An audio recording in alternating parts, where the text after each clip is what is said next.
Right. Speaking of negotiations, let's get over to Eunice Yoon. She joins us from Beijing. Of course, this is China announces retaliatory tariffs this morning. Eunice, any late news beyond that? Well, the Chinese retaliatory tariffs, as you said, are going into effect today, so in about 3 hours' time. But if there's any question as to whether or not the Chinese were going to back down, have a change of heart, and accommodate President Trump, the Chinese laid that to rest by adjusting their tariffs to match President Trump's 50% adjustment. And now the tariff rate for all American goods coming into here is going to be 84%.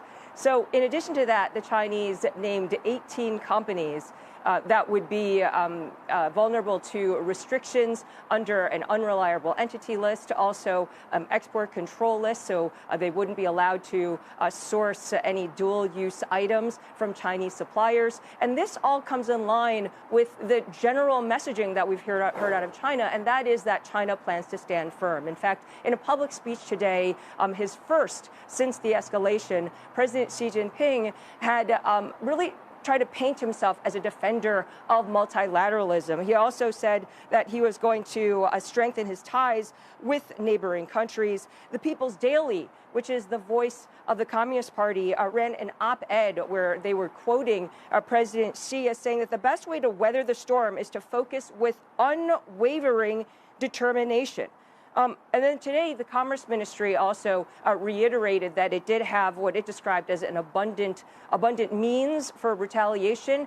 And then what was interesting is that they also tweaked their language around the TikTok sales, saying that any TikTok sale required Beijing's approval. And the reason why that's interesting is that in its past statements recently, it's actually been softening that, at saying that they support companies having deals with companies.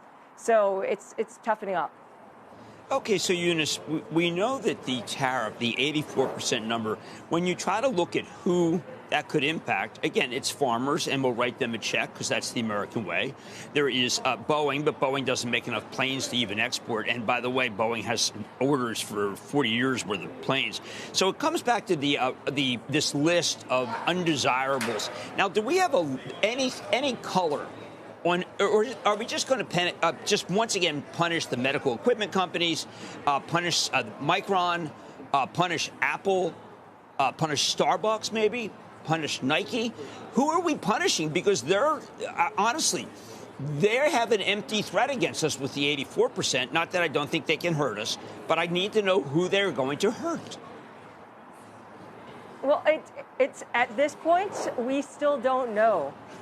Because that list of the 18 was mainly defense, aerospace, so these are companies, and most of the companies actually on that list had been on this sanction list before, mainly because of their work with Taiwan and arms sales. So this was more of a symbolic list.